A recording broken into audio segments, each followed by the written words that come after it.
restoring sensibility. Along those lines, I'd like to talk a bit about new source review and the agency's work to date on some of the issues surrounding of those jobs, and is willing to work with the states like Ohio to provide a healthy balance between jobs and environmental regulations.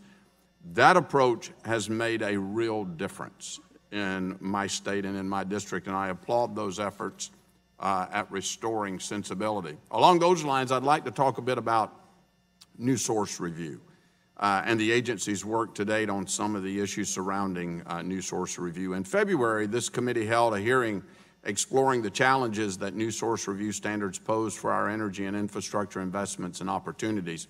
We learned that many companies avoid carrying out projects to improve existing facilities because they are afraid of being targeted by an EPA enforcement action for having incorrectly interpreted new source review requirements. I've been encouraged to see the EPA's recently released guidance memos clarifying certain NSR program requirements and policies. So, Mr. Pruitt, from your perspective, what is the goal of these NSR guidance memos and what impact are they having? Well, it's one of the greatest issues that I think we're dealing with at the agency to address that which companies want to do across the country, which is invest in capital infrastructure to improve the reduction of emissions. And so what we want to do is provide clarity. You mentioned a couple of memo guidances we've provided. One is a once in, always in approach that we took to this issue, along with a project netting approach that was a second step. So we are engaged in those kinds of initial steps. But overall, we're looking at a comprehensive rule that will address new source review in order to provide certainty and clarity to those across the country that as they make investments to improve outcomes as far as emission reductions, that they're not going to face new permitting requirements under the Clean Air Act. Yeah. Do you think the NSR program can be further reformed so that we continue to protect air quality while removing unnecessary burdens placed on industry? I mean, I do. I think, you know, the Clean Air Act was last amended in 1990, 28 years ago, and so I think there are provisions of the Clean Air Act that should be looked at, and that's one. In regards to the Clean Air Act, how is the EPA striving to provide more flexibility and deference to state agencies? Well, as mentioned earlier, we're providing guidance on certain permitting programs, encouraging states to be active partners there. But one of the things that I think is most essential with respect to air quality is just the utilization of state improvement plans and us being responsive, responding to those departments of environmental quality, departments of natural resources, wherever the agency may be, to really work with them in close partnership to adopt those plans and approve those plans in a timely way. It really sends a bad message when states take those steps, invest, and then don't get a response from the agency for years, and air quality suffers as well. Well, I have some other questions, but I'm running out of time. Lastly, I know that EPA has expressed interest in finding a resolution to some of the concerns regarding EPA's current BRIC-MAC rule, which was issued in 2015. Will you commit to working with me and this committee and providing further information on this work and any potential possibilities? Compliance dates are right around the corner.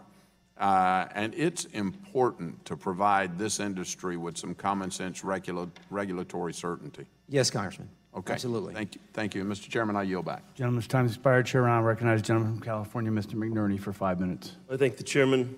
Administrator Pruitt, since becoming EPA administrator, your public calendar is filled with meetings with oil and gas companies, trade associations, and lobbyists, but not with environmental groups or public health groups. It seems that deep pockets are a prerequisite to getting a spot on your calendar. Mr. Pruitt, isn't it true that you and your affiliated political organizations received nearly $4 million in campaign contributions from fossil fuel interests? Congressman, I haven't looked at those numbers in some time, so I'm unsure. Well, I can assure you that it is, and that's an example of pay to play. On June 5th, 2017, you announced that the EPA halted implementation of the methane rule.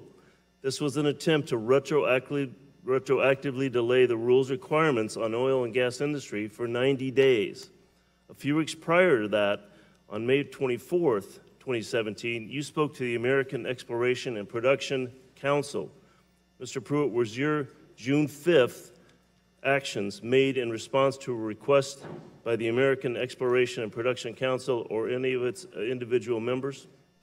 Methane is something we take very seriously and will regulate. In fact, we've got proposals that we are considering now to regulate methane going forward as part of the VOC approach. And so methane is...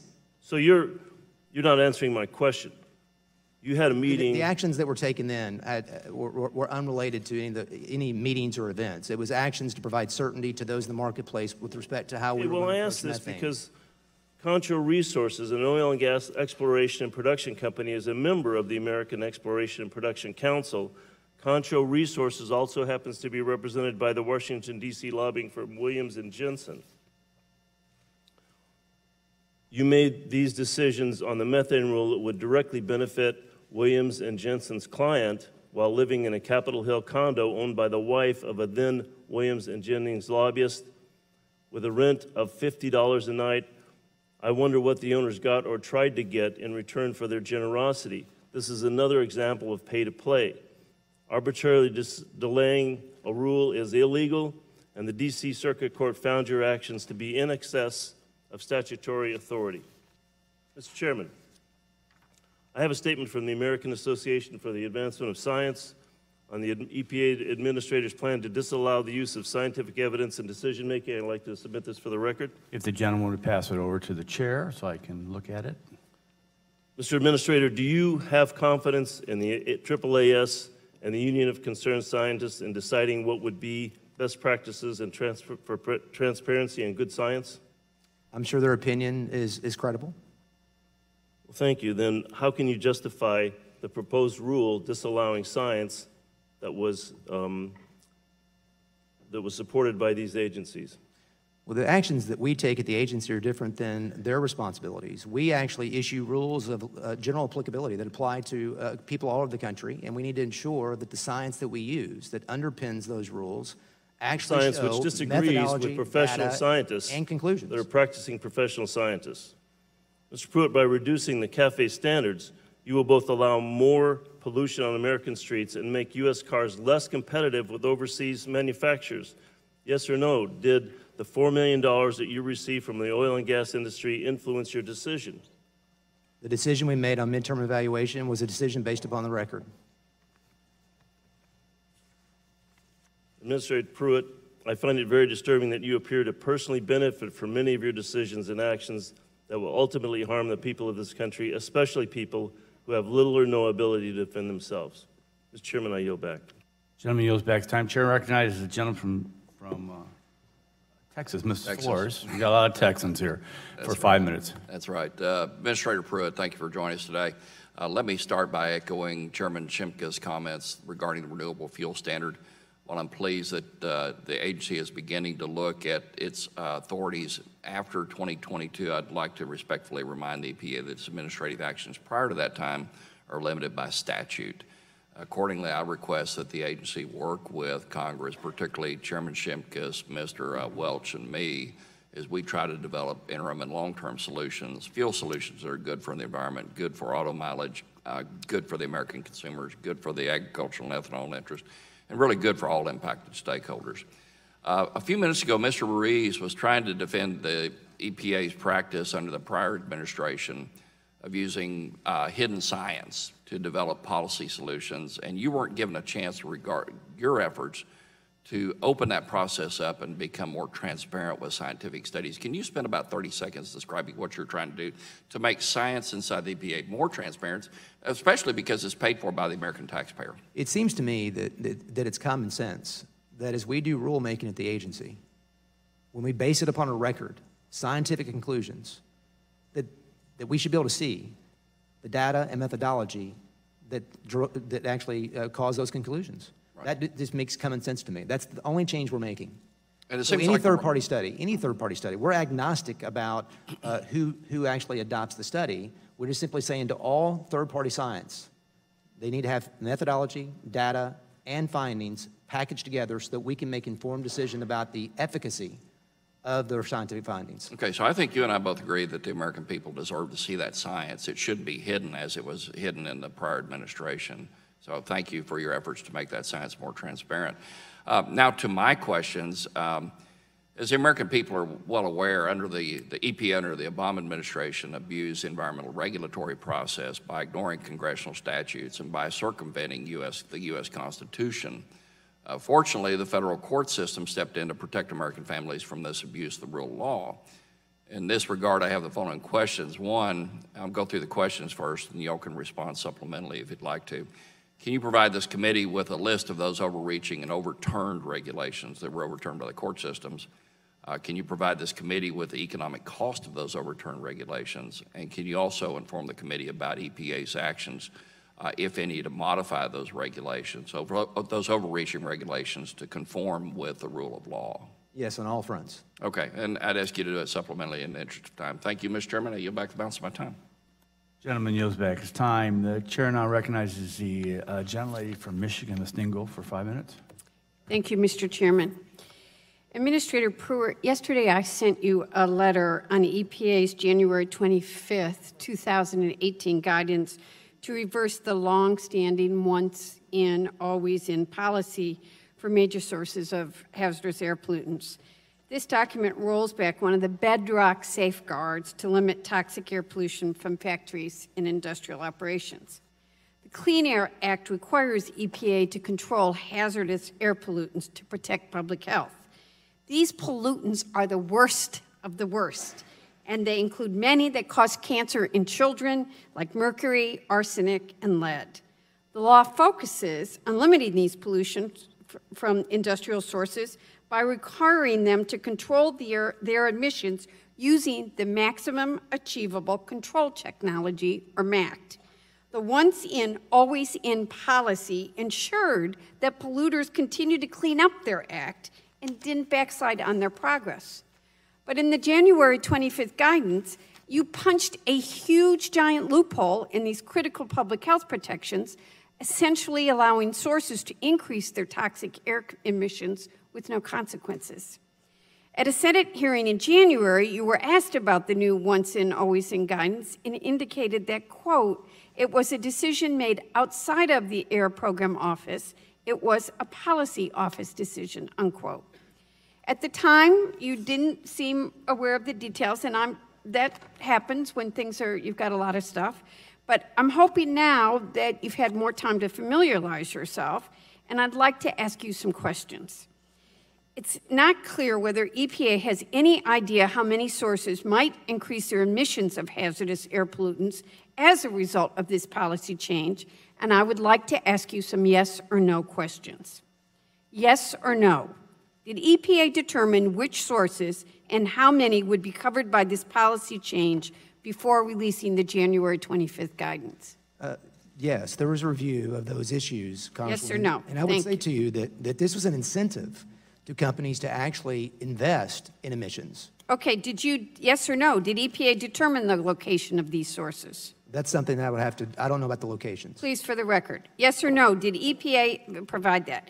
Yes or no, did EPA assess the magnitude of hazardous air pollution that could increase as a result of the January 25th guidance? It's actually a benefit with respect to providing incentive, as I indicated, to those major emitters to get into the minor category. Yes or no? So I understand that they looked at that, yes. Has EPA initiated or completed any of the previously mentioned analysis since the release of January 25th guidance? The work that was done was in support of the guidance that was issued. It is also not clear whether EPA has looked at the potential health effects of this decision. Yes or no, did EPA conduct an analysis of the health effects, including the potential increased risk of cancer of this decision before releasing the January 25th guidance memo? That's something we'll have to provide and verify. Yes or no, did EPA conduct an analysis of the potential health effects of this policy on children, babies, or pregnant women before releasing the January 25th? That's something we'll have to assess and provide. Yes or no, did EPA conduct an analysis of the potential health effects of this policy on older Americans or those with chronic health problems before releasing the January 25th guidance? And I hate to be redundant, but that's something we'll have to assess and provide. Yes or no, did EPA conduct an analysis of the potential health effects of this policy on minority and low-income communities before releasing the January 25th? I would answer the same way.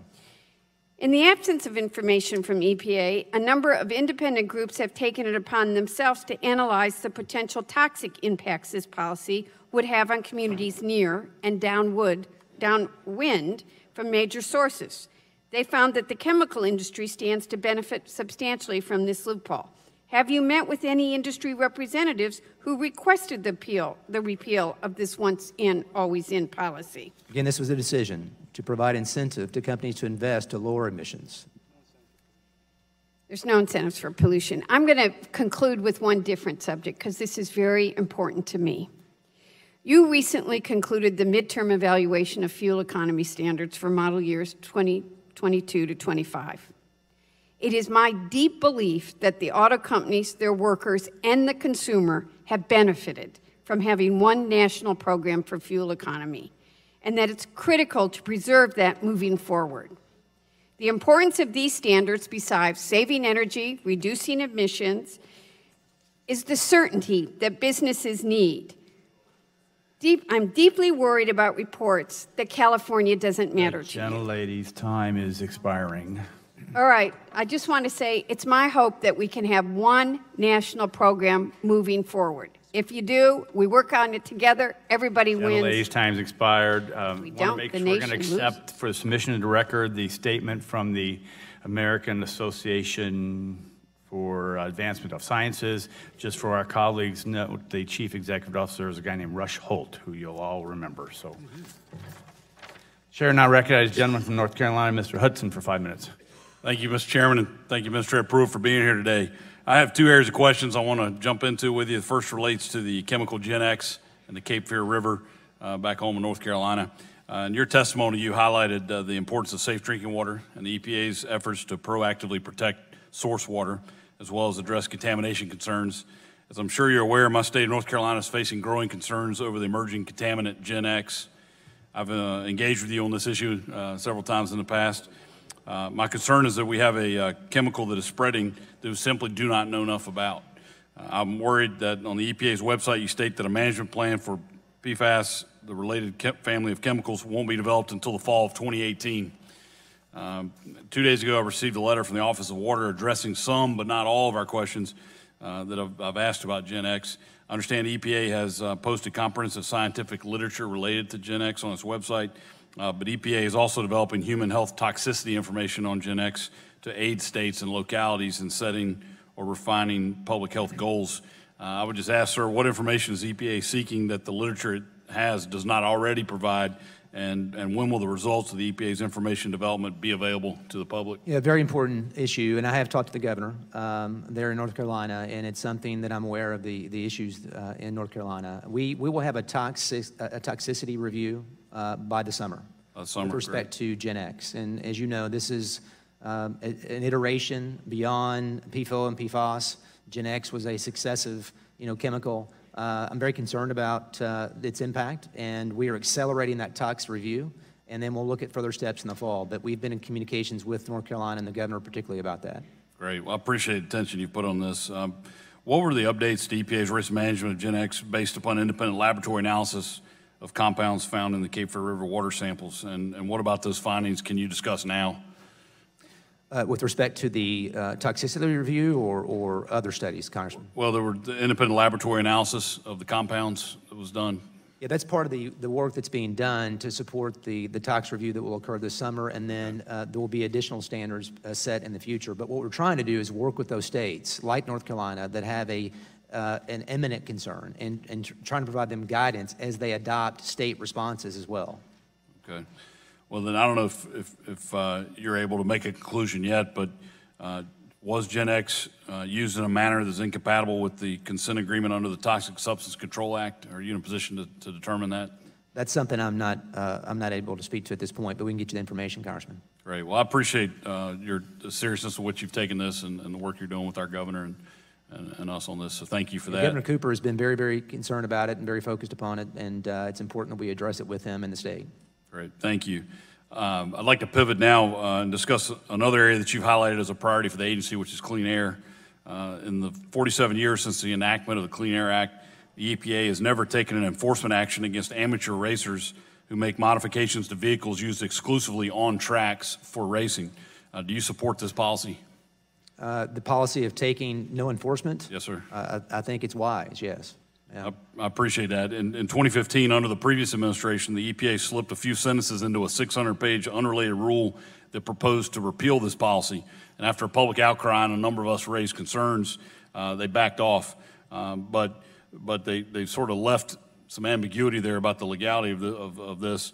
Would you support legislation clarifying that vehicles can be modified for racing and that doing so does not violate the anti-tampering provisions in the Clean Air Act, as long as those vehicles are not used on public roads but are used exclusively for competition? It's always helpful to us to get congressional clarity on these issues, so absolutely. Right. Well, I appreciate that. I appreciate the time you've given us here today, and thank you for your focus on clean air and clean water goals we all share. Thank you. Thank you. With that, Mr. Chairman, I'll yield back. Gentleman yields back his time. Chair now recognizes the gentlelady from California, Ms. Matsui, for 5 minutes. Thank you, Mr. Chairman. Administrator Pruitt, it's widely reported at this point that most of your patrons and supporters are from the oil, gas, and coal industries. The regulations you've withdrawn, delayed, or weakened, rules on coal ash disposal, water pollution from coal-fired utilities, methane gas emissions from oil and gas operations, air pollution from glider trucks, formaldehyde emission standards, all translate into additional profits for those industries, but negatively impact public health. So it doesn't come much as a surprise that you've determined in the midterm evaluation that the stronger vehicle fuel efficiency standards are too stringent. I strongly disagree with this determination. There's a very robust record to support the need for stronger standards and the availability of technology to achieve them, highlighted by the 1,200-page technical assessment report issued by the EPA.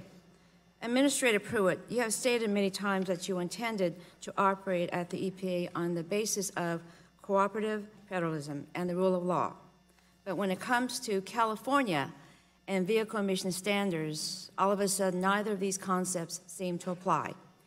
You made it clear that you do not favor California's waiver under which the state sets greenhouse gas emission standards for vehicles. And you stated that California should not have, quote, an outsized influence on vehicle standards. But this position is inconsistent with your preference for states' rights, and more importantly, it is inconsistent with the law.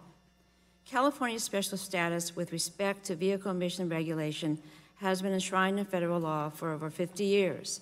Section 209B of the Clean Air Act states, the administrator shall, not may, shall grant a waiver to any state if the state, not the agency, determines the state standards will be at least as protective of public health and welfare as the federal standards. The auto manufacturers have repeatedly said that they do not want the protracted legal fight that would inevitably occur if EPA moved to revoke California's waiver. But many of your public statements allude to the agency moving in that direction. So I would ask you, does the agency intend to initiate proceedings to revoke California's waiver? Yes or no? Not at present. In fact, we work very closely with California officials on that issue. I've sent EPA representatives So to California no? to meet with CARB and Ms. Nichols. It's important that we work together to achieve, as was indicated earlier, a national standard. Okay, so it's really not a yes or no. It's a, Congresswoman, we were working very diligently okay. and diplomatically All right. with California Okay. to find answers on this issue. Okay. Well, I believe your answer should be a no, because you've said you want a national program, and you won't get this without California's agreement. The law requires you to set standards that protect public health and welfare. California standards does just that. California agreed to a national program and enter into an agreement to accomplish that goal. If you challenge the waiver or significantly weaken the standards, you're not following the rule of law. If you are in fact doing what you're appointed to do, what you said you were going to do, you must uphold the law and set protective standards. So far, you've demonstrated little intention to do that. That is why the entire country needs California's waiver to ensure that public health and the environment are protected even in the face of an administrator who cares maybe more about repaying special interests than about safeguarding the public's interests.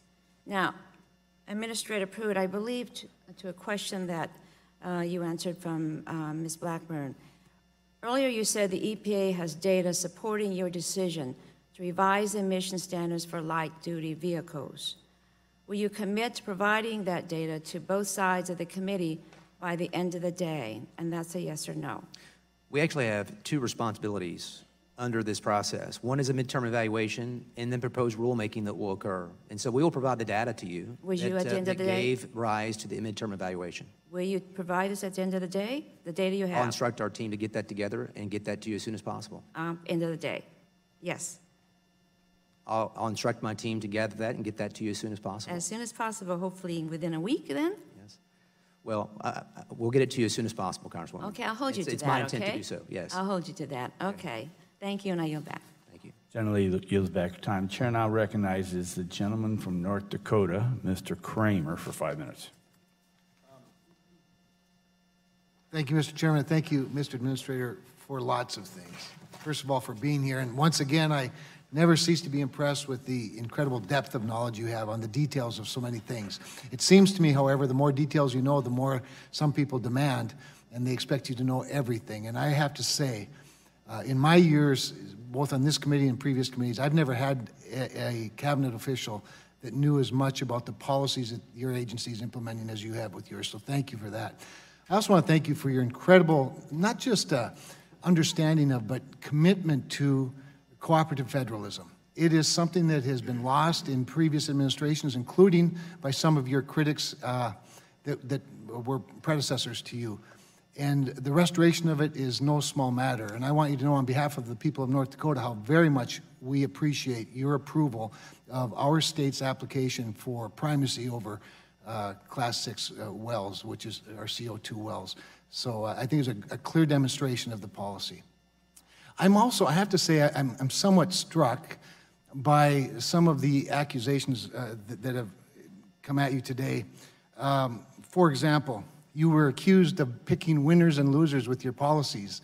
And I just have to ask, isn't the Clean Power Plan at its very core the picking of winners and losers by trying to regulate electric generation outside of the fence line? I mean, isn't that a picking of winners and losers? Well, I mean, the agency, in response to that, Congressman, actually defined a best system of emission reduction under the statute is being able to coerce decisions being made at the local level on how you generate electricity. So I think by definition, that was almost picking winners and losers.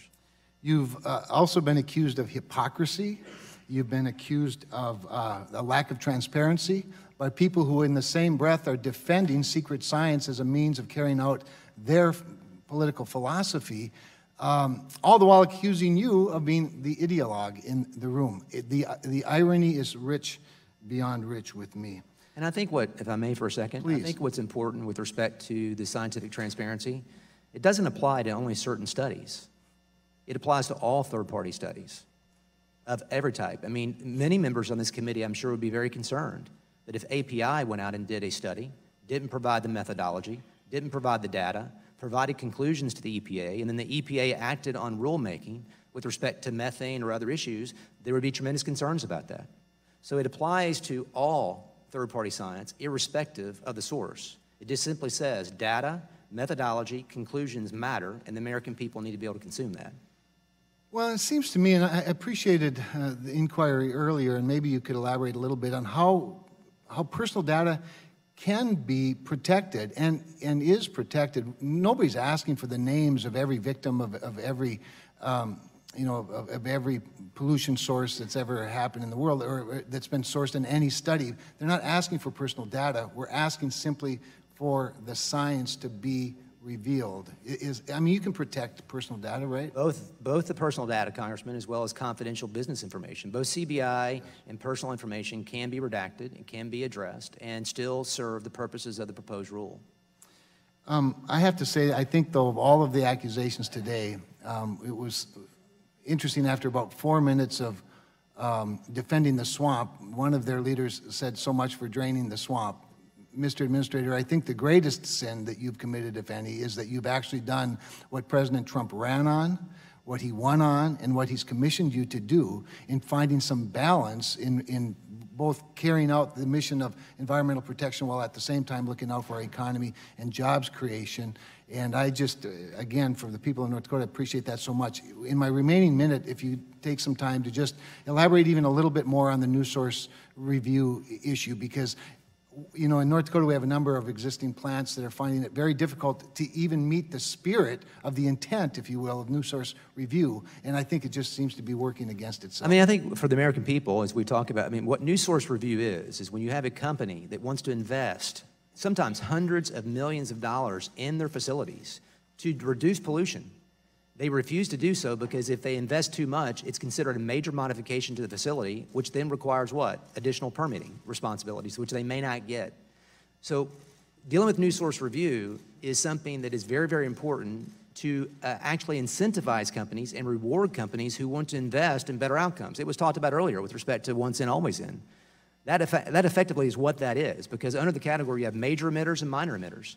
And what we said is that as you are a major emitter and you invest and you actually reduce your pollution down to minor levels, you can actually be rewarded for that and actually, I think, incentivized to do that. Gentleman's time's expired. Chair recognizes the gentleman from California, Mr. Cardenas, for 5 minutes.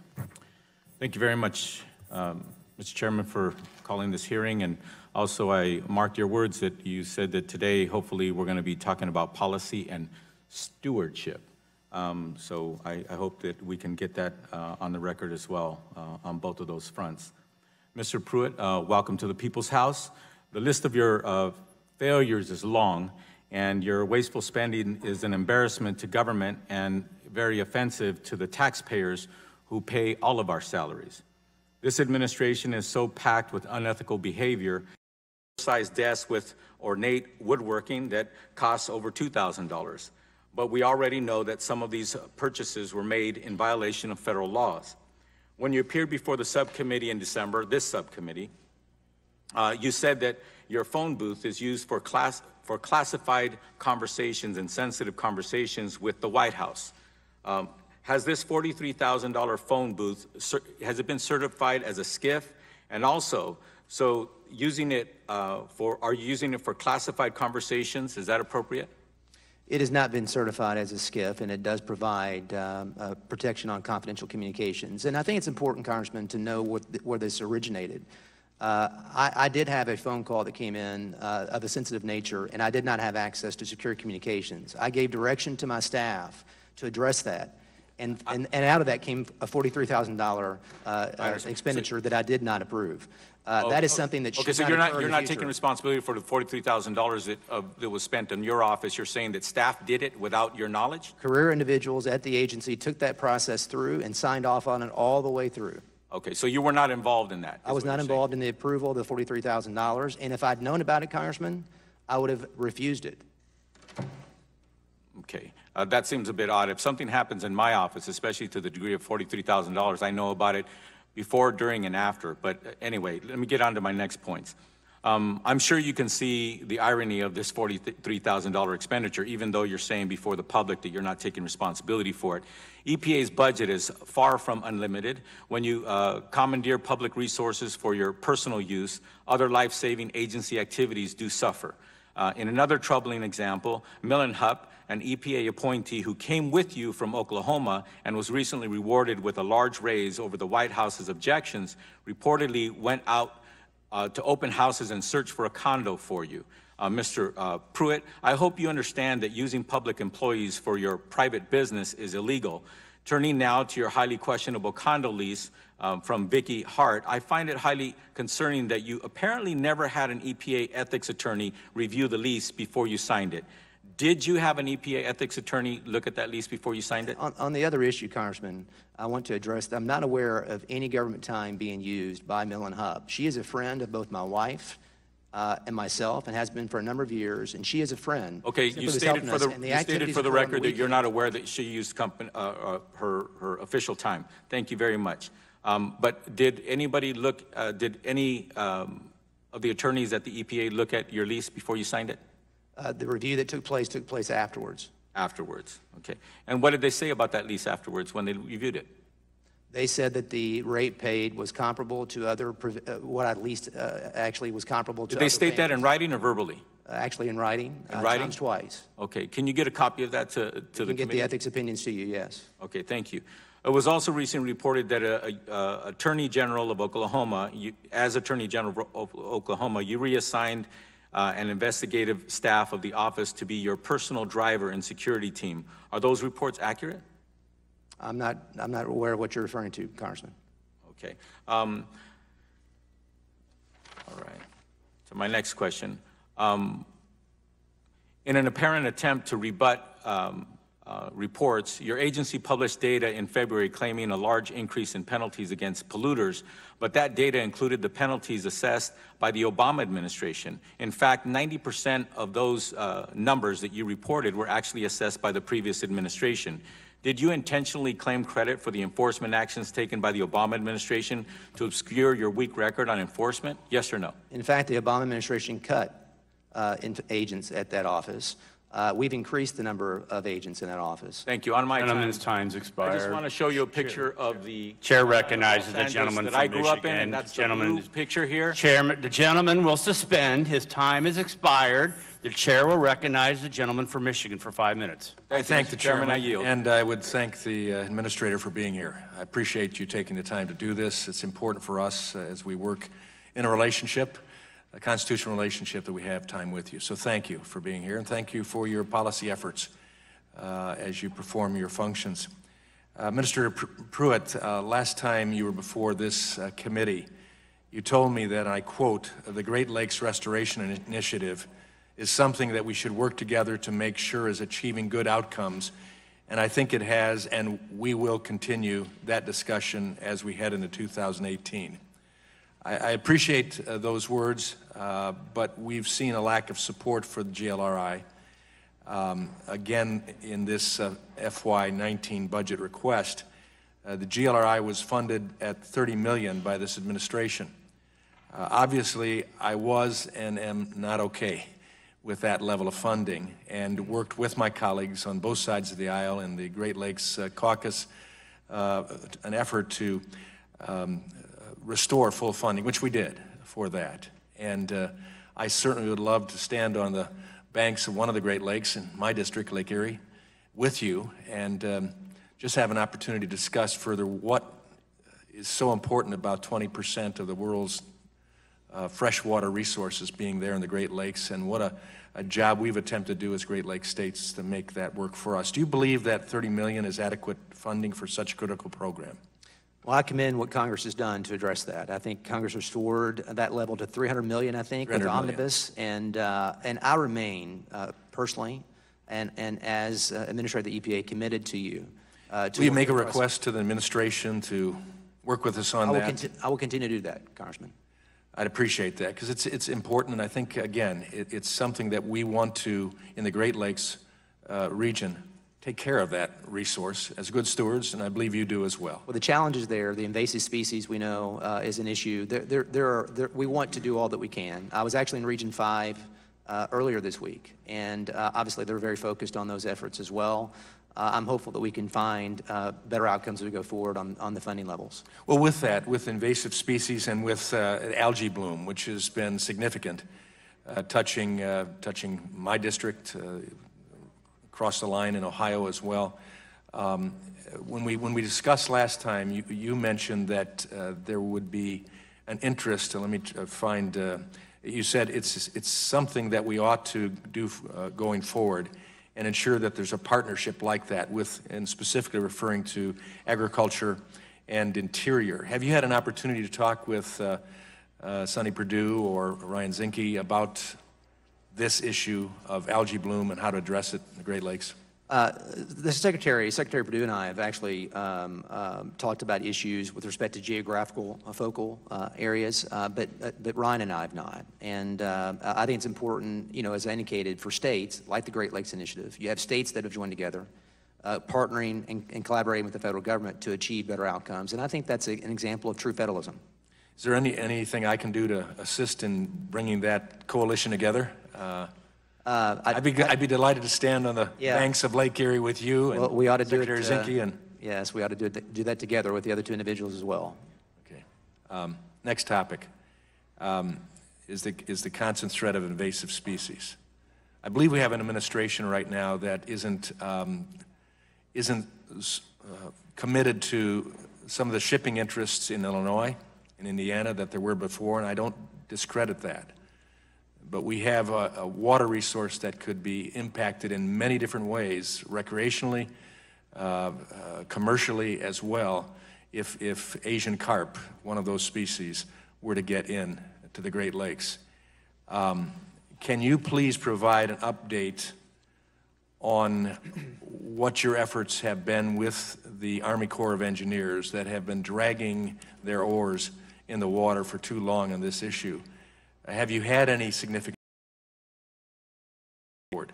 I have had contact with Secretary Eppers as well as R.D. James there at the Corps on a multitude of issues. I don't recall speaking about this particular issue, but I appreciate you making me aware of it, and we will talk to them about their involvement. Yeah, if you could get on that. That is just so significant. And it's amazing right now, though we've seen DNA that have come from carp in the Great Lakes thus far. We're not seeing the impact of the fish themselves. We can't have that happen. If it happens, there's no turning back. And this is an environmental protection issue. And so I hope that you'll check into that further, and I certainly would like to check with your office. Gentleman's time's expired. Chair recognizes the gentleman from Georgia for 5 minutes. Thank you, Mr. Chairman. Thank you, Mr. Pruitt, for being here. As you know, I have the honor and privilege of representing the 1st Congressional District of Georgia, which includes the entire coast of Georgia. It also includes the Savannah Harbor. The Savannah Harbor Expansion Project is a $1 billion project, arguably the most important economic development project in our state's history next to the interstate system.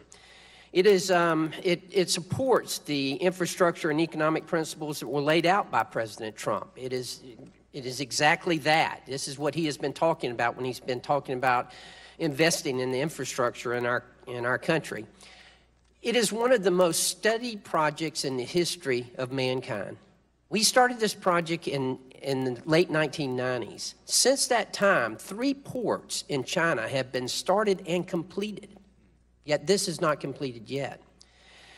Back when you were here in December, I brought to your attention the Tier 4 emission standards that are being required for the harbor pilots and for their boats, and the problem that it was causing us then. You understand that unless we can get those ships in and out of port, it does us no good to invest $1 billion into this project. We have to have those harbor pilots and their vessels in order to get these ships in and out of port. Now, the Tier 4 emission standards, I spoke to you in December about those. This was after months of my staff and your staff going back and forth to discuss this. Since that time, almost 5 months ago, I've had the harbor pilots come up to Washington at their own expense and their own time to meet with your staff. Your staff was completely unprepared. It was a complete waste of time for the harbor pilots to be here. You gave me a commitment back in December that you would look into this. I need to know where we're at with this. This is extremely important for us. Can you give me an idea of where we're at with this? First, Congressman, my apologies to you and your constituents if we weren't responsive. And that's the first I've heard of that, and I will check on that very issue. My apologies there. Secondly, as I shared with you recently, we are actually sending representatives, I think, to California to meet with the architect on the construction of the vessels to determine whether there's a way to When will they be going to California? I think this month. I think it's happening. This month, April? May, I'm sorry. May. It's happening in May. So next month. Yes. Can I have a commitment that we're going to get this fixed? Are you personally involved in this? Are you personally looking into this? I am now. You are now, as of today. But you told me you were in December. Yeah. Now you're telling me today. I want to believe you. Yeah. So my communications to the team in December were to take steps, and apparently that's not been done. That has not been done. So I will be personally engaged on this going forward. I certainly hope so, because, look, I want to help you, okay? Because I want you to help me. This is extremely important. This is, as I said before, the largest economic development project in the state of Georgia since the interstate system. We've got to have this done. If we don't have the bar pilots, if they don't have the vessels, and the manufacturers telling us that they cannot meet the Tier 4 emission standards and build these vessels that they need. I think it's also a competitive situation with other regulations outside of our agency that are causing a certain type of vessel along with the engine. So there is work to be done. I just need a commitment. Can I have a commitment from you that this will be resolved in 30 days? You have a commitment from me to get engaged on this issue with our Air Office to find answers. Can I have a commitment from you that you will get this resolved as soon as you can? I will find answers to this within 30 days. Okay, I can't stress to you how important this is. Also, the Tier 4 emission standards are causing problems with generators. They're not able to build the large 1 megawatt generators. And keep in mind now, I said I represent the entire coast of Georgia. We have hurricanes in Georgia. Therefore, we need generators. In fact, in one 11-month period, we had 2 hurricanes. They cannot make these. Will you commit to reviewing the Tier 4 standards to see if they're practical and if they're rational? Yes, I'll engage in conversations around this issue with our office to see what the options are. The last thing I want to ask you about is biobutanol. It's my understanding that you have a comment. I'm sorry? About what, I'm sorry? Biobutanol. Okay. This is one of the biofuels that is an alternative fuel. And it's my understanding that you have a comment period that's about to end at the end of April. Is that correct? I can verify that. Okay, well, please verify that, because as you know, the ethanol additives cause a lot of deterioration to marine engines. Biobutanol, as I understand it, is much better, much more compatible for marine engines, and we need that to come to market. When this comment period is up, I hope that you will act on it. A new pathway for advanced categories under the RFS? Is that what you're referring to? Yes. Okay. Gentleman's time's expired. Thank you, Mr. Chair Chairman. recognizes the gentleman from Mississippi for 5 minutes. Mr. Harper. Thank you, Mr. Chairman. Administrator Pruitt, welcome.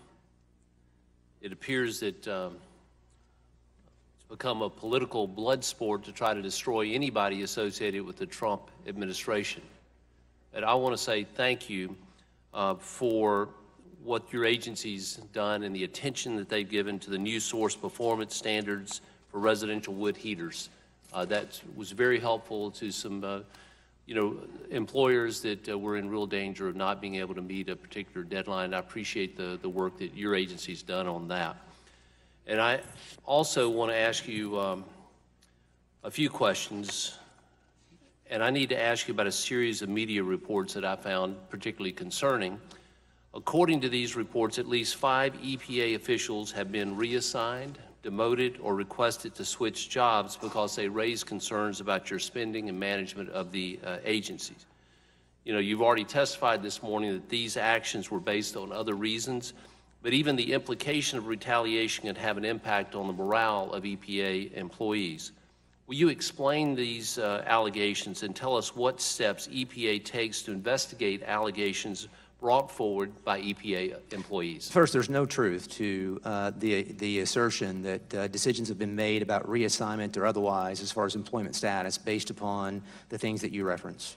I'm not aware of that ever happening, and it's something I want to make very, very clear. The individuals, I don't know to whom you reference across the board, but the folks that I am aware of, 2 of those individuals are SES individuals that are serving in other capacities. They are actually still employees of the agency. So I think that's important to note, but I just want to emphasize very, very clearly to you that there's no actions that we have taken that I'm aware of related in any way to the issues you raise as far as reassignment or employment action based upon that. Can you assure me and the employees of the EPA that all whistleblower complaints are taken seriously at EPA and that you'll make your best efforts to ensure that whistleblowers are protected from any kind of retaliation? Absolutely, and I think that's how we get better. I think that's how we improve outcomes and processes, and this is not one of those situations, Congressman, in this situation, but absolutely, prospectively, that is something I can commit to you and will commit to you. You know, I've had some of my constituents raise an issue regarding oil spill response training. And I'm told that the funding for certain training courses for federal and local responders involved in inland oil spill prevention and cleanup have been eliminated, and that the EPA environmental response team is no longer able to consistently make these courses available. With an increase in oil production across the country, there remains a need for oil spill response training for local, state, and federal responders. would you be willing to commit to looking into whether funding can and will be made available for what we believe is very important training? Yes, Congressman, I agree with that. Over the last 6 years, EPA has used its discretion to reduce and perhaps eliminate the effectiveness of the on-site technical assistance appropriated by Congress to small and rural communities in my home state of Mississippi, including terminating funding for my state's 2 full-time EPA funding circuit rider positions. My rural and small communities have told me numerous times, however, that this is the best and most helpful assistance with EPA water standards and unfunded mandates. So to address this problem in 2015, Congress passed and the President signed a version of my bill, the Grassroots Rural and Small Community Water Systems Assistance Act, solely to stop this problem that was caused by EPA and still continues today. So this bill requires EPA to give preference to the technical assistance that small and rural communities find the most beneficial and effective. So on April 11th of 2018, EPA announced the award of technical assistance grants. It was my hope that this announcement would have returned the 2 full-time circuit rider positions funded by EPA to Mississippi and the other states. Yet I'm told that there is less help with EPA mandates to small and rural communities. So did EPA conduct a review of what small communities find is the most beneficial?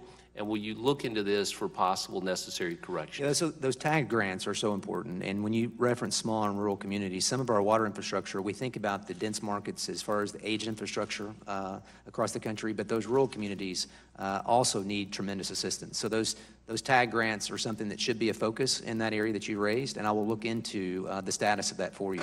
Thank you very much for what you are doing for the country. Gentleman's time expired. Chair recognizes the gentleman from Illinois, Mr. Rush, for 5 minutes. So, Administrator Pruitt, I must say, unlike my colleague, no thank you. No thank you to the policies of the Environmental Protection Agency under your tenure. But in my home city of Chicago, we're dealing with a dire situation, as reported in a recent Tribune article entitled Brain-Damaging Lead Found in Tap Water in Hundreds of Homes Tested Across Chicago. Results show, and this article was written on April the 12th, 2018. The article went on to state that of the nearly 2,800 homes tested between 2015 and to 2017, close to 70% were found to contain elevated levels of lead.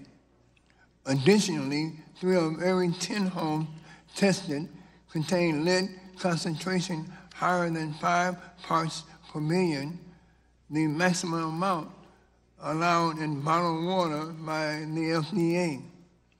I understand that EPA is currently considering revisions to the lead and copper rule. This rule was supposed to have been issued last year, but the agency, under your leadership, has repeatedly delayed any action on this. You have also delayed action on the lead renovation, repair, and painting rule for commercial buildings. And your recent proposal on scientific data could block the EPA from considering landmark studies, what you misleadingly have termed, quote, secret science, end of quote. These important studies are critical in identifying potential risks to public health, including those related to lead contamination, cancer as related to smoking, as well as the health impact associated with other dangerous contaminants.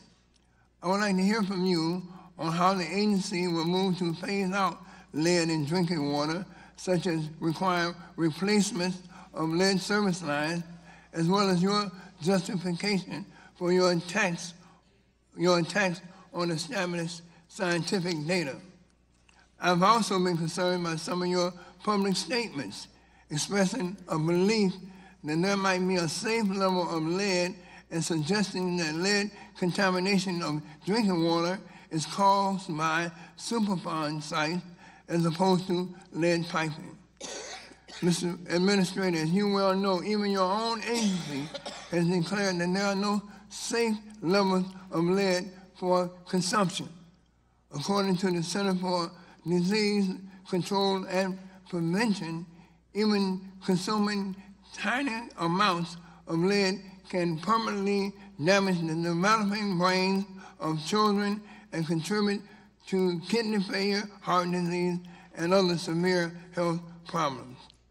I also understand that this issue of replacing lead piping will require billions of dollars to remediate this problem on a national level. So I'm curious to hear from you on ways that the EPA might provide financing and other mechanisms to help address this issue.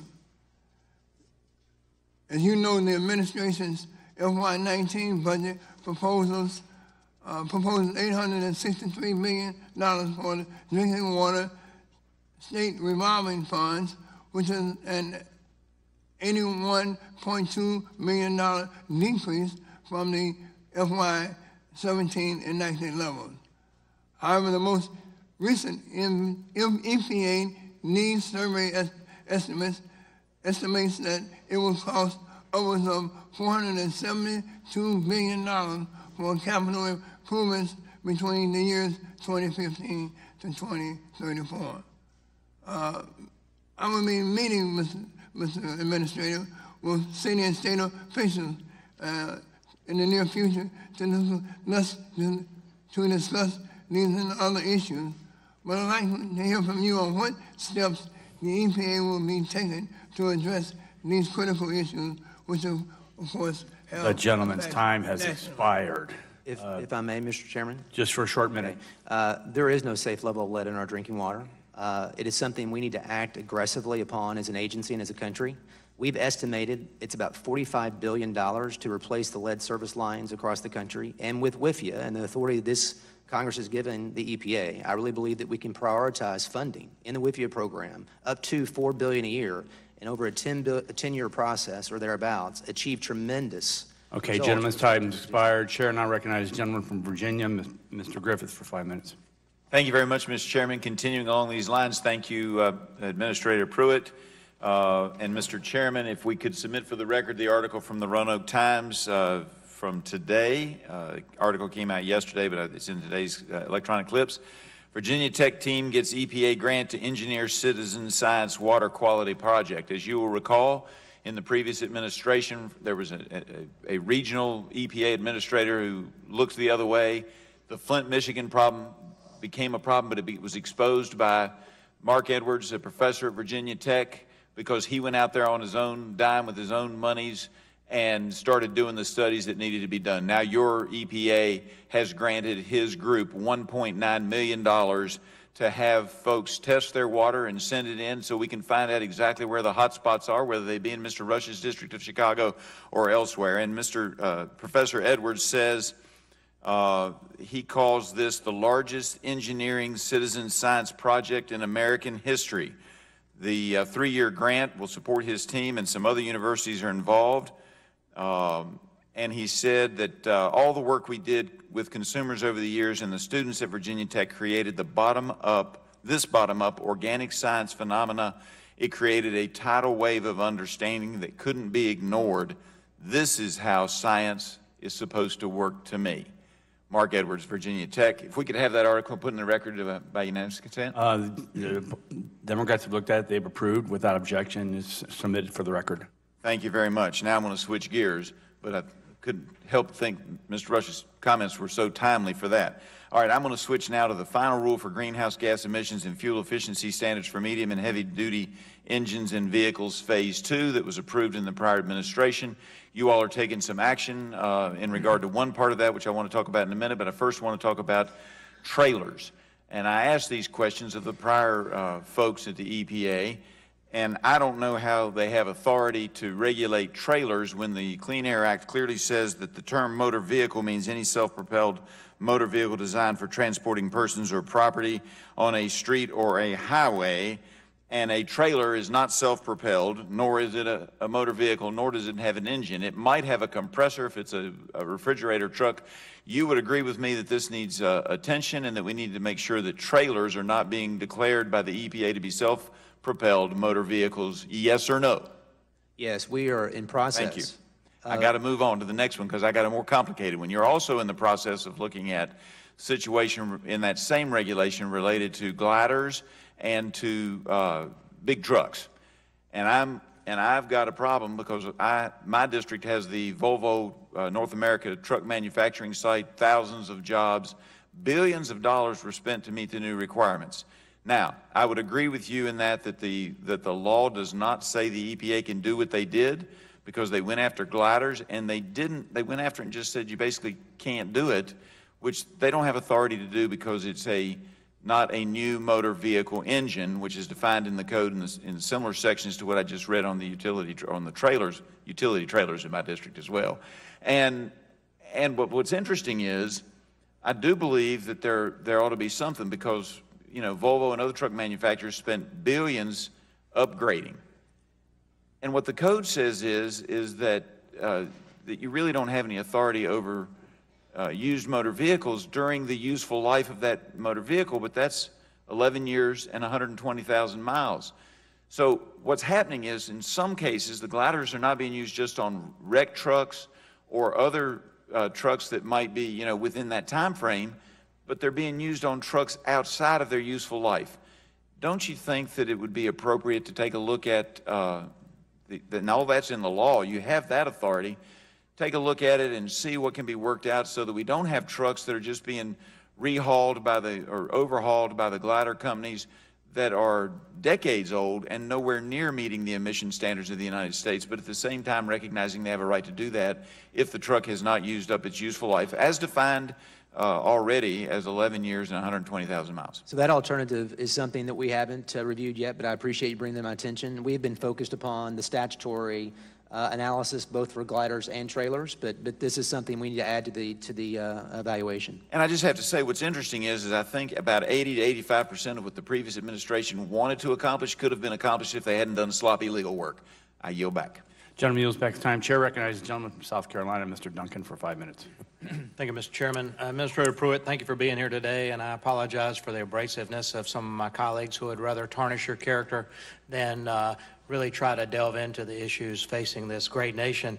I'd like to spend a few minutes discussing the Obama administration's Waters of the U.S. Rule, otherwise known as WOTUS, and I know Congresswoman Blackburn brought it up. As you know, this flawed regulation sought to expand federal control over 60% of our country's streams, millions of acres of wetlands that were previously non-jurisdictional. It's allowed the EPA and the Army Corps to regulate almost every water from man-made conveyances to large rivers. The rule has created unnecessary confusion and suffering for farmers, ranchers, job creators, and private property owners, and in reality, the regulations have done very little to benefit environmental stewardship. WOTUS is by far the largest issue for agriculture in South Carolina. And I know on your multi-state action tour this past summer, hosted by, I think, Superside there in Anderson, you saw the real negative impact that WOTUS regulations had on farmers and local businesses. These regulations are emblematic of the aggressive and unconstitutional overreach by the federal government under the Obama administration and the habitual undermining of state and local authority regarding environmental matters. It is our responsibility in Congress to use our lawmaking power to enact legislative and permanent fix. Mr. Administrator, I appreciate your attention and efforts to curtail the WOTUS rules. We talked about that the last time you were in front of this committee about the President's executive order. And I just want to ask this question. I saw earlier this month that you issued a memo taking control of decision-making from the EPA's regional administrators on important matters to streams and wetland jurisdictions. Can you elaborate on the intentions of this document and why you issued that memo? Yeah, there's been many decisions made at the regional level through delegation, as I was talking about earlier, utilizing that definition historically. You know, that 2015 decision, and even prior to that, 1986 and the 2008 guidance. And so we had inconsistency across the country with respect to what jurisdiction we had And this was an effort to draw that back to make sure that we have uniformity in how we view our responsibility on the Clean Water Act and make sure that every region is implementing that the way that they should. So why is this important to the waters of the U.S.? Well, certainty is certainty and clarity around the Waters of the United States rule is terribly important because, you know, if you have landowners across this country guessing about whether the EPA or a Corps of Engineers or any other agency of the federal government has jurisdiction over their decision, meaning that they have to seek a permit, then they don't want to find out years later that they should have got that permit and then face fines each day for those number of years. So clarity, certainty around where federal jurisdiction begins and ends really is at the heart of our efforts this year with respect to the Waters of the United States rule. All right. Is there any effort by the agency to go back and look at these maps that were drawn? Because when I look at the Waters of the U.S. ruling and I look at streams or daggone ditches in my district that were falling under the jurisdiction, these are ditches that only hold water in an inclement rain event, that aren't navigable waterways in anybody's opinion. And if you came out there and looked at some of these areas, you'd go, why in the world is that covered? Is there any attempt by the agency to go back and review these maps and really pull some of those designated areas back in? Well, that is part of our objective and effort with the rewrite of the Waters of the United States rule. It's not just that there's a rescission repeal in the marketplace. It's also what's coming next. Where's the clarity? Where does jurisdiction begin and end? Because these jurisdictional determinations you're referring to, you're right. They've been so inconsistent, so different in certain parts of the country that ephemeral drainage ditches, dry creek beds, puddles, prairie potholes in North Dakota, you know, considered water to the United States, which I believe, looking at the text of the Clean Water Act, clearly was not within the intent of Congress. So that's something that we're going through that process, providing that clarity, and then those jurisdictional determinations will take effect or maybe change after that. Just the last question. During my time as a state legislator, we had instances where areas were considered isolated wetlands, and these were areas where loading decks were situated, and they sat there for a while, water settled, no wetland, no streams, but bulrushes popped up because water settled in there from where the equipment is set, and all of a sudden this area was designated an isolated wetland and wasn't able to be replanted, able to be developed. Is anything the EPA is doing to look at those isolated wetland issues like that? Yes, and also prior converted croplands. I mean, there's similar issues around that issue. So absolutely we are. Okay. Thank you. Mr. Chairman, I yield back. Gentleman yields back his time. Chair recognizes the gentlelady from California, Ms. Eshoo, for 5 minutes. I thank the chairman for holding today's hearing and for extending the legislative courtesy for me to participate at your subcommittee, which I'm not a member of. I'm very glad to be here. Administrator Pruitt, public officials and public office have a public trust to live up to. We're called to hold ourselves to the highest ethical standards so that the people that we serve have the confidence that we work for them, not for ourselves, not for special interests, but for them. In front of your title, administrator, is U.S. EPA, an agency that Richard Nixon founded. And I think if a public official loses the trust of people and his or her ability then becomes crippled because of the trust factor. Now, you have a solid record of breaking ethics rules from the state level right up to the federal government. It's a long list, and it includes wasteful spending. I think it's an embarrassment to our country, and I think it's offensive to constituents. My constituents raise a lot of questions about you and say, how can he be doing this? So the first question that I want to ask you might be a little unusual one. Do you have any remorse for the excessive spending on behalf of yourself, the expensive air tickets, stopping in Harris, the amounts of dollars that you've expended at the agency for an expensive telephone booth. I know you said it's for a SCIF, but there is a SCIF at the EPA. Do you have any remorse about this? Let me say to you, Congresswoman. Well, you can answer it yes or no. Do you have any remorse? I echo your comments. I think that what you said is I absolutely true about the importance of public trust. Sir, I have 2 minutes and 38 seconds. I endeavor Yes or no? to live in a way that respects that. Do you have any remorse? I think there are changes I've made already. The change from first class to coach travel, that's a change I've made. I learned about the pay raises. You're not going to out-talk me. You're not going to out-talk me.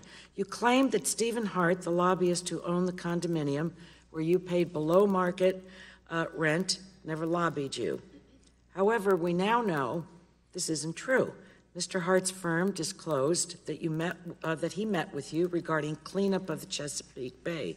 Did you have any other official meetings with Mr. Hart? Yes or no? The meeting that you referred to was not a meeting with Did you have any other meetings with him? It was with respect to an individual. All right, I'm moving on. Did you ever discuss Mr. Hart's clients or EPA business with him outside of official settings? There was no other meeting with Mr. Hart except the Did you have any other lobbyists or representatives of industries with business before the EPA provided you with similar personal favors that you haven't previously disclosed?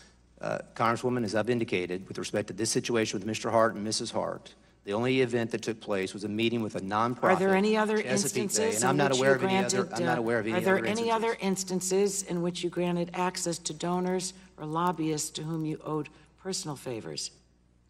I'm not aware of any instances. Your travel, including regular upgrades to first class at the taxpayer's expense, has cost over $200,000 since you became administrator. Are you reimbursing the taxpayer for any of that? We can provide you the analysis that occurred in June of last year. I don't need any analysis. I know what airline caused the tickets change cost to first class, fly across the country and I've changed every week. that recently. No, so what are you going to? You didn't answer my question. I asked you if you're going to reimburse the taxpayers for the overage, and this includes tent trips to Oklahoma as well. So are you going to reimburse? What are you going to do about it? The travel office and the security team determine where I sit on a plane, and all trips that I've taken with respect to EPA dollars have been for official trips. Well, you know what? With all due respect, I may be elected, but I'm not a fool. That's really a lousy answer from someone that has a high position in the federal government. I mean, this is not a Dodge question day. We ask these questions on behalf of our constituents.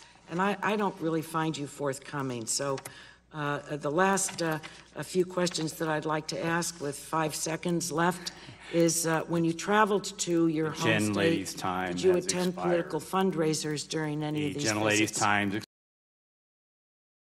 Pennsylvania. Gentleman from Pennsylvania. Thank you, Mr. Chair. Mr. Pruitt, I have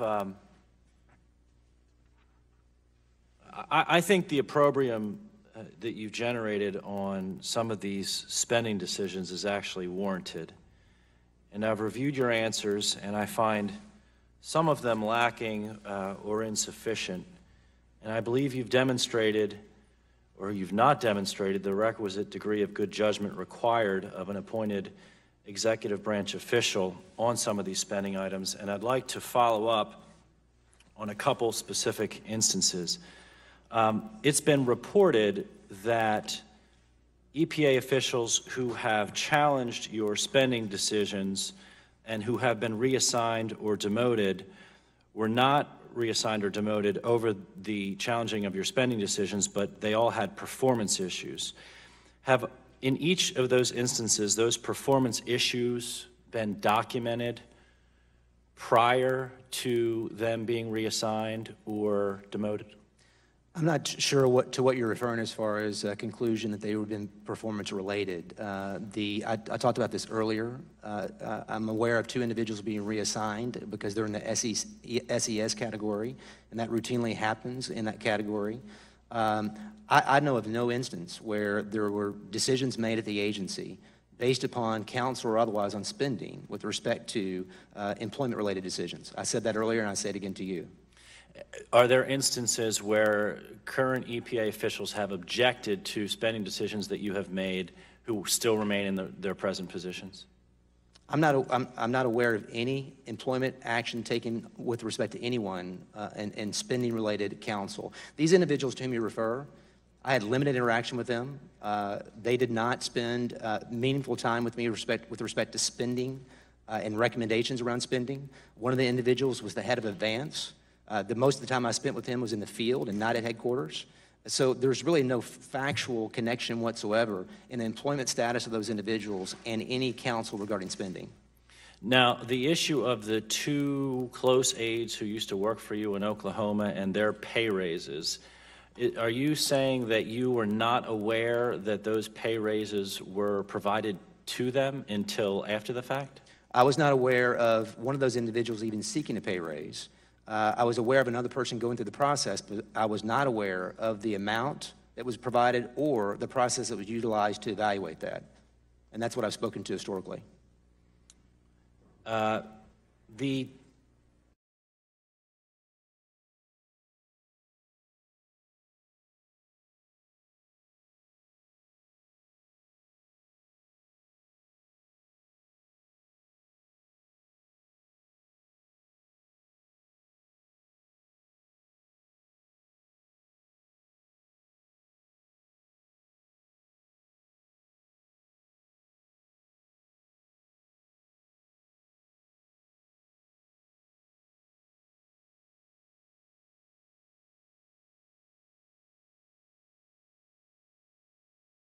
Provide you on that, Congressman.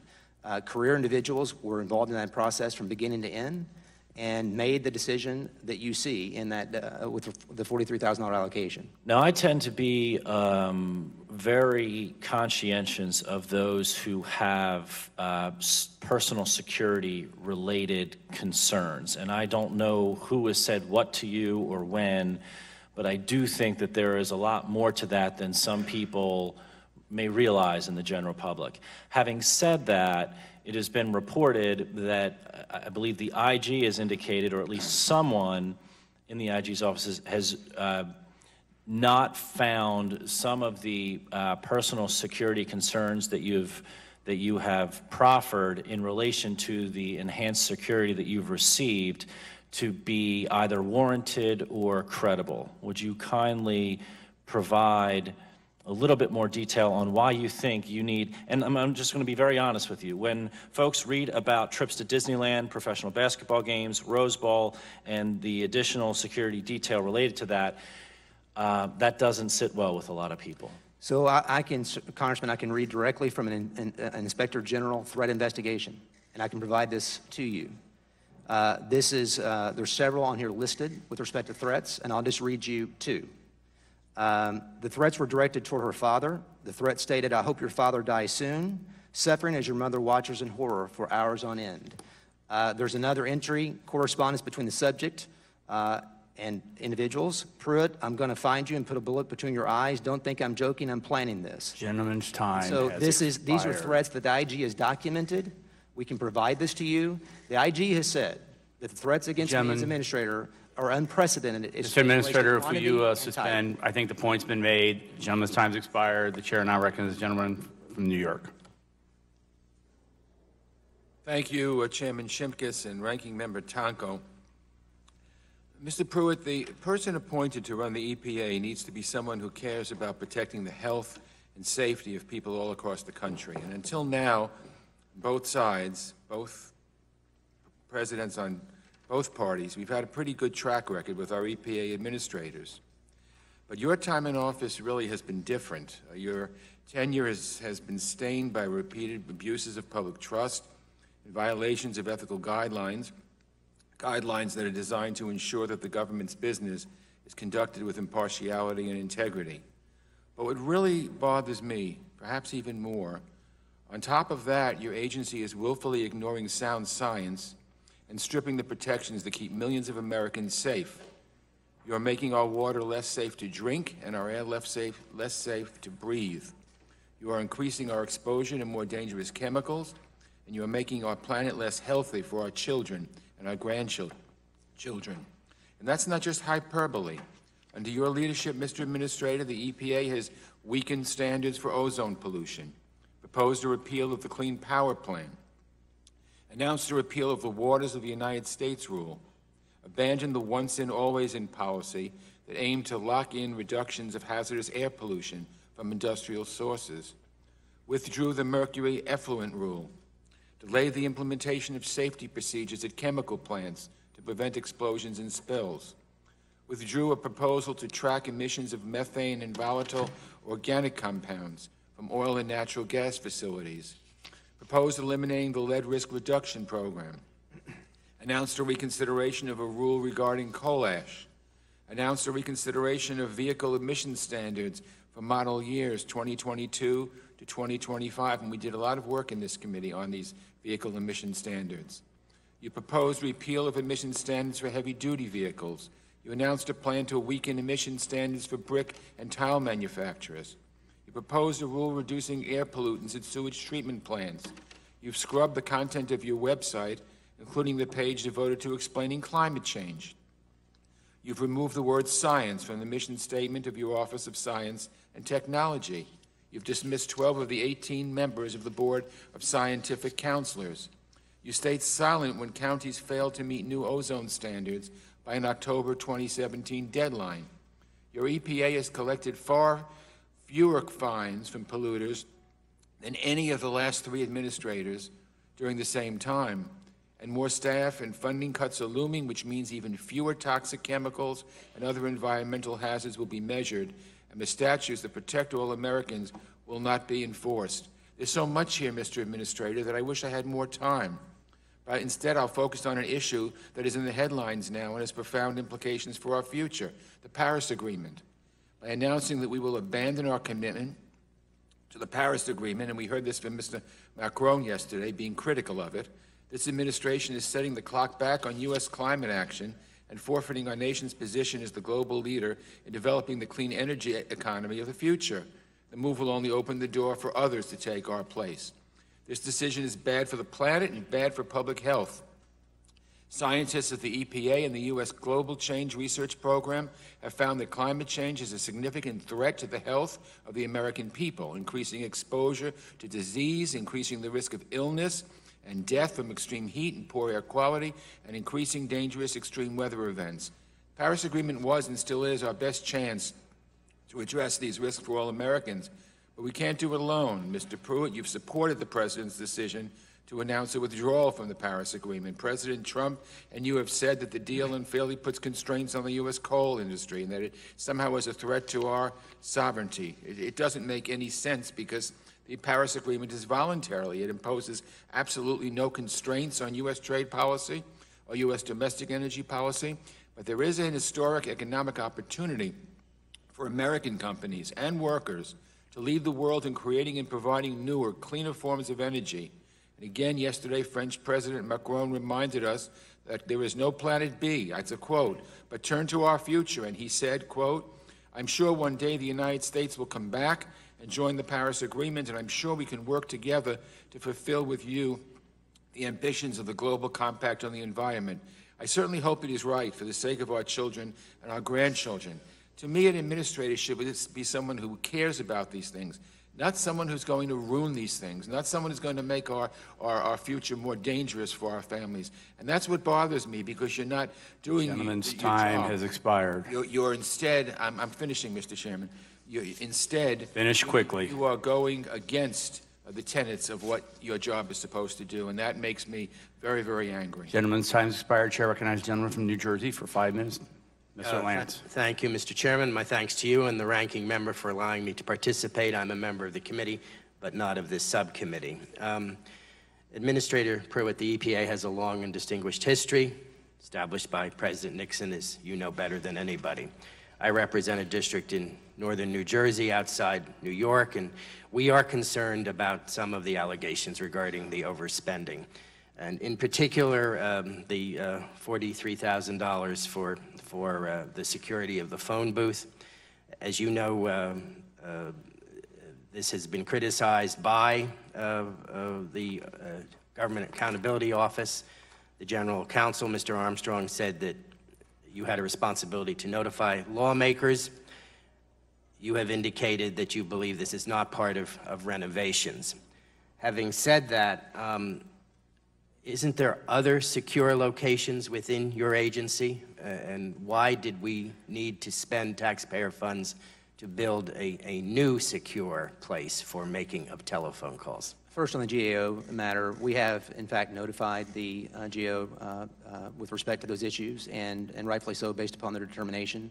And I do want to say that the Office of General Counsel at the agency, career individuals interpreted the expenditure as not being within the guidelines of the statute, and that's the reason the agency acted as they did. And those were all individuals, career individuals that were a part of that process. GAO disagrees with you. The General Counsel disagrees with you. That's right. But steps were taken to notify irrespective of that. I tend to agree with the GAO General Counsel. I want that on the record. Why did we need another SCIF or SCIF-like facility when there was already one at your agency? It's not a SCIF, and it was not intended to be. As I shared earlier, Congressman, in the earlier question, I simply requested for a secure communication, secure line in my office based upon phone calls that occurred that are confidential in nature. And so based upon that instruction, a process ensued where this investment took place. And that's Did any of your predecessors suggest that this be needed, Republican or Democratic? I'm unsure, Congressman. Well, I think the answer is no. It's either a yes or a no, and I don't demand just a yes or no. You're willing to elaborate, but did any of your predecessors suggest this? And I'm not a person here who requires a yes or no. I'd like you to answer in detail. Did any of your predecessors require that? I'm just not aware of any request of Well, I have the honor of representing a predecessor of yours, Christine Todd Whitman. She's a constituent of mine. She was the administrator for the second President Bush, and she has indicated that she saw no need for such an enhanced telephone system when she was administrator, and there was secure communications then, and she has indicated that she did not think this was appropriate, and respectfully, I do not think it is appropriate, and I think that there are already secure locations, and I think it was a waste of funds. Regarding a completely different issue, in a March 30th memo, you stated, you signed a directive to give more authority to your office over environmental regulations for project near regional waterways. It is my view that taking this authority may supplant the role of local representatives, experts, water quality boards. You have relied heavily, when you were Attorney General of Oklahoma, on federalism, and perhaps appropriately so, for local and state control over suits against the EPA. Yet it appears to me that your directive supplants local control and that it would give you as administrator final decision-making authority over the protection of streams, ponds, and wetlands under the Clean Water Act. I'd be interested in your views. It impresses me that your views may have changed, Administrator, now that you are the administrator from your position as Attorney General of Oklahoma. They haven't changed with respect to the collaboration with the states in that regard. I think what you're referring to is a decision to bring that delegation back from the regions. And what we've seen, Congressman, is a great variation, inconsistency from one region to another with respect to the issues that you've described. And so this is an effort at the agency to get uniformity, to get consistency across the regions. Collaboration, consultation will continue, both with the regions and with the states. Thank you. I end my questioning by saying that I am concerned about what I believe is overspending. I'm particularly concerned about the secure location. It is my judgment that that was not needed, and that is the judgment certainly of at least one of your predecessors, a constituent of mine, Christine Todd Whitman. And Congressman, I agree with your statement. I believe that that was an amount of money that should not have been spent and was never authorized Gentleman's by myself. time. So thank you very much, Mr. Chairman. Chair recognizes the gentlelady from Illinois, Ms. Schakowsky, for 5 minutes. Thank you. I'd like to thank the chair and ranking member for allowing me, a member of the committee, but not this subcommittee, to be here today. There's a lot of interest, Secretary Pruitt, in your testimony. And I also have been troubled by certain behaviors. And it has been reported that your decision to abandon the planned fuel efficiency standards was heavily influenced by Samantha, is it Dravis or Dravis, one of the employees you brought with you from Oklahoma, who's now under investigation for receiving a salary from taxpayers despite not coming to work for 3 months. You personally brought Ms. Dravis on the job at EPA when you became administrator. Is that correct? She is not from Oklahoma, and yes, she came in upon the start of our administration. And are you referring to the midterm evaluation? Is the decision recently on the midterm evaluation? I'm going to continue with my questions, and maybe I get to the. She was hired using the same Safe Drinking Water Act authority that was used to give unapproved raises to other staff that you did bring from Oklahoma. Is that correct? I'm not aware if she was hired under that Safe Drinking Water Act authority. There is authority under the Safe Drinking Water Act to administratively determine certain individuals. It's legal, authorized, been used by previous administrators, and it could have been used in that instance. I'm just not aware. How much was Samantha Dravis paid for the 3 months during which she did not report to work? Well, I'm not aware. There's a pending investigation, as you've indicated, review of that, and I'm not aware that she did or did not appear for work. So that's something that is being reviewed at this point. Senator Carper has stated, on the basis of information, I believe, from a whistleblower, has stated that he worked with you on a deal to preserve fuel efficiency standards. He has said that you abandoned that deal at the urging of Samantha Dravis. Did Samantha Dravis urge you to abandon the potential deal with Senator Carper? I'm just not aware. I don't know if you're speaking of the midterm evaluation or another issue. I just don't. I'm not sure what you're asking. Regardless of what the source of the, I mean, these are pretty straightforward questions about her and the 3 months that she. Are you contesting that she did not work for 3 months? No, I'm not speaking to that at all. I'm not. So I don't know what your point is about asking where it came from.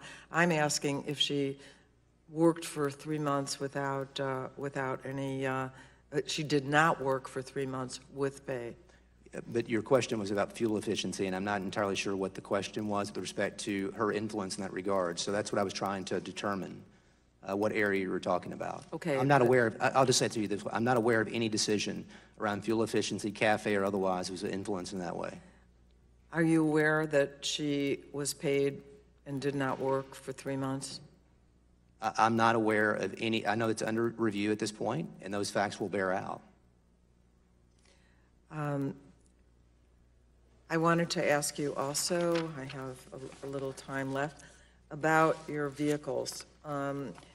At the same time that the EPA has moved to increase fuel costs for American households, you have reportedly asked taxpayers to cover the cost of a luxury SUV for your use. Is it true that that as administrator you upgraded from a Chevy Tahoe, which I know your predecessor used, to a Chevy Suburban with leather interior and other luxury features?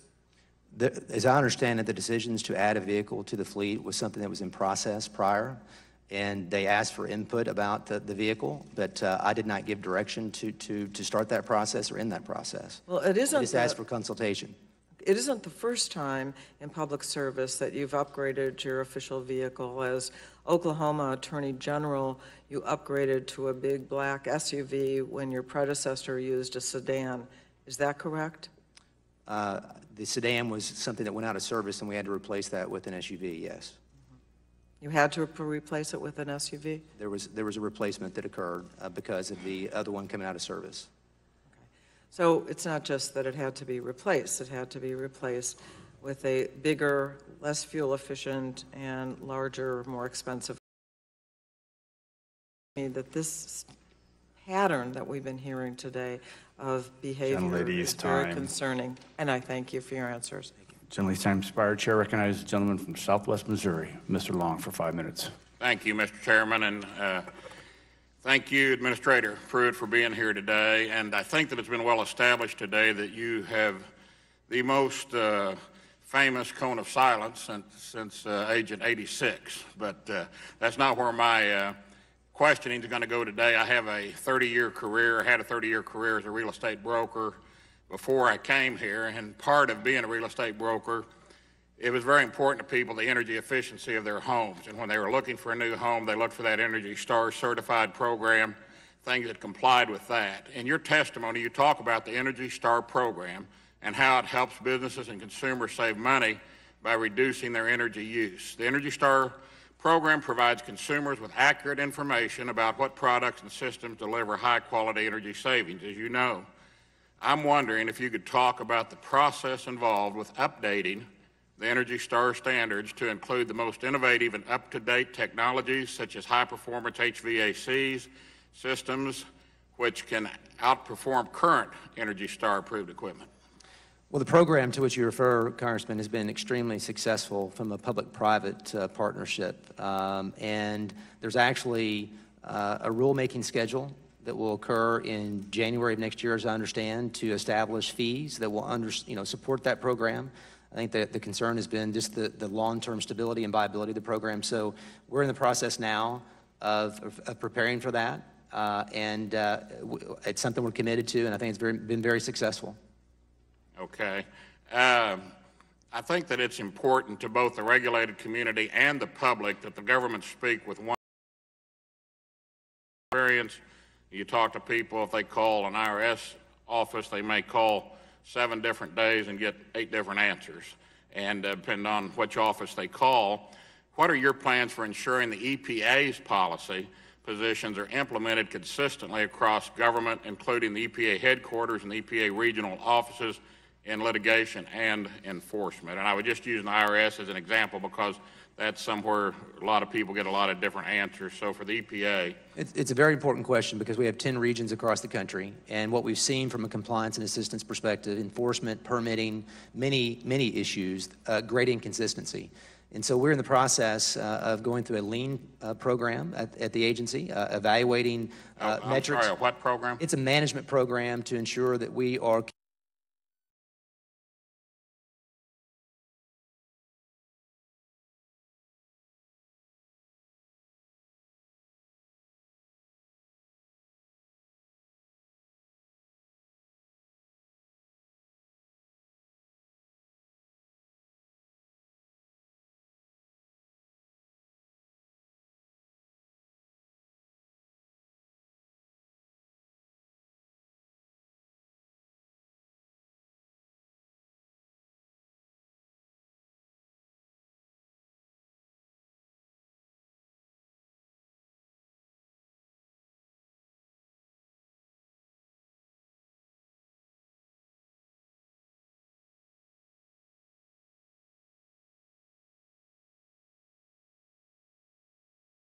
Mr. President, can I comment on Ronnie Jackson? Hey guys, we're going to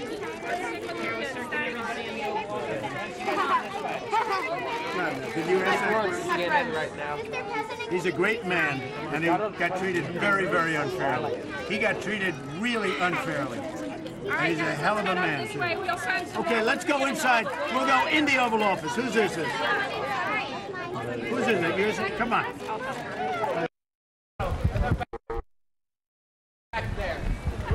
Does everybody they wouldn't let the parents in. We didn't have enough room with them. I said, I think we have enough room. Okay, only we ask friendly questions today. We have the kids. We don't want to embarrass your children. So, do this. Let me see. Where are your parents? See, they said they wouldn't let all of the people in.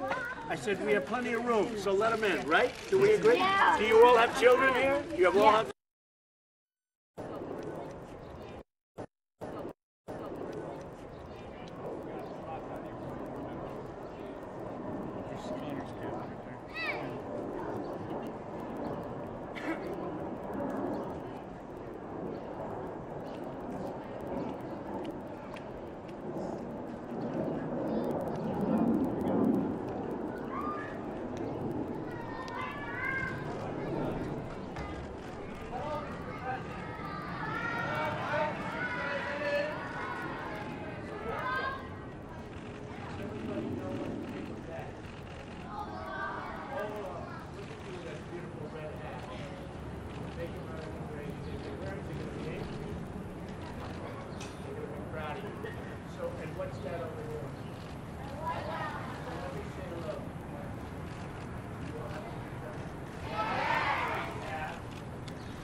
day of peace. Kids, I'm one of the parents. So how we doing? Let me see that hat. Let me see. Outside. Here's the pen.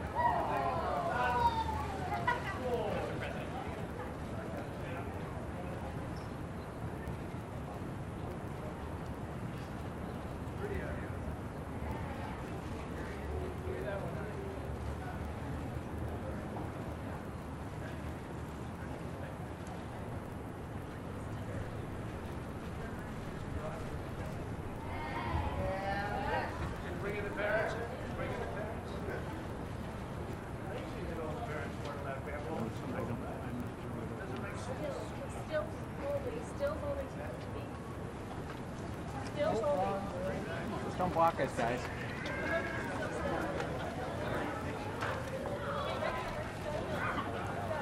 Hey, guys, come on.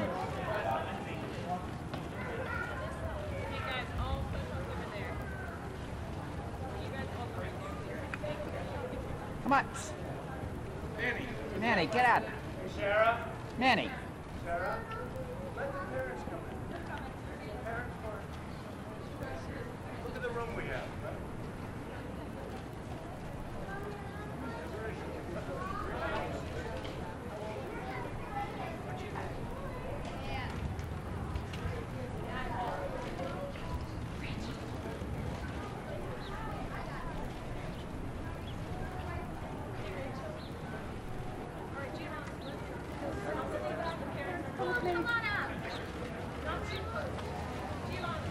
All right. They're back there. Does everybody know? You guys They can wouldn't come let up. the parents in. We didn't have enough room with them. I said, I think we have enough room. Okay, only we ask friendly questions today. We have the kids. We don't want to embarrass you children. So, do this. Let me see. Where are your parents? See, they said they wouldn't let all of the people in. I said, we have plenty of room, so let them in, right? Do we agree? Yeah. Do you all have children here? You all have children? I do. Honestly, the children ask me better Mr. questions. President, sign my press card. Thank you so much, Mr. President. Having a good time, everybody. Thank you so much. Kyle, so your parents are here somewhere. Hold up your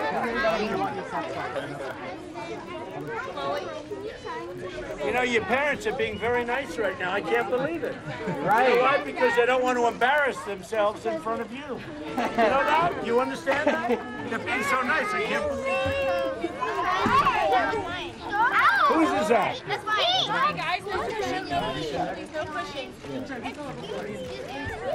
Okay, kids. Yeah. You having a good time?